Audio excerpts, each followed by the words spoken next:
Hi guys, today I'm doing some gardening. It's a beautiful day outside, great way to get some sunshine, and if you do it right and then the weather is cooperating, you can get some nice fruit or beautiful flowers, hopefully.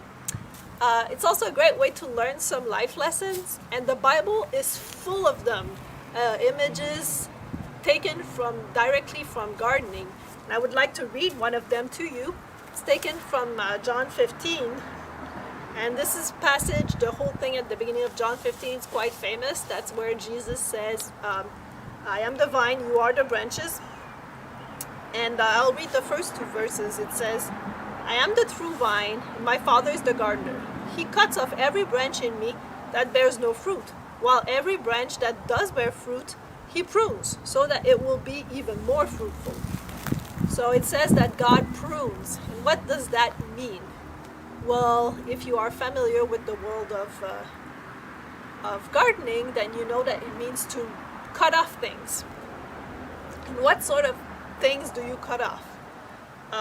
Well, I have the Wikipedia page here about pruning, and it says that the practice entails targeted removal of diseased, damaged, dead, non-productive, structurally unsound, or otherwise unwanted tissue from plants.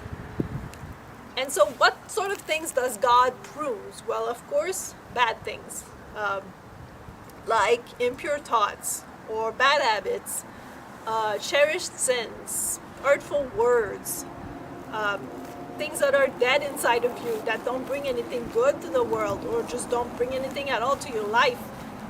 These are the things he wants to remove. And why does he want to do that? Well, why do you prune a tree?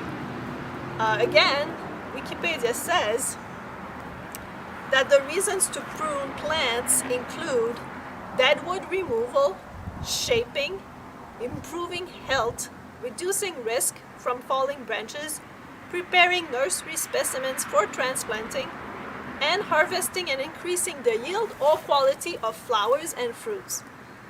And so when I read that, I thought that's amazing, because you can get a spiritual application for every single one of those. But especially the last one, which is increasing the yield or quality of flowers and fruit. Because that's exactly what Jesus said, right? He says that he prunes so that it will be even more fruitful. And so it's kind of like a mathematical nonsense if you think about it, because usually the more you remove, then the less you have.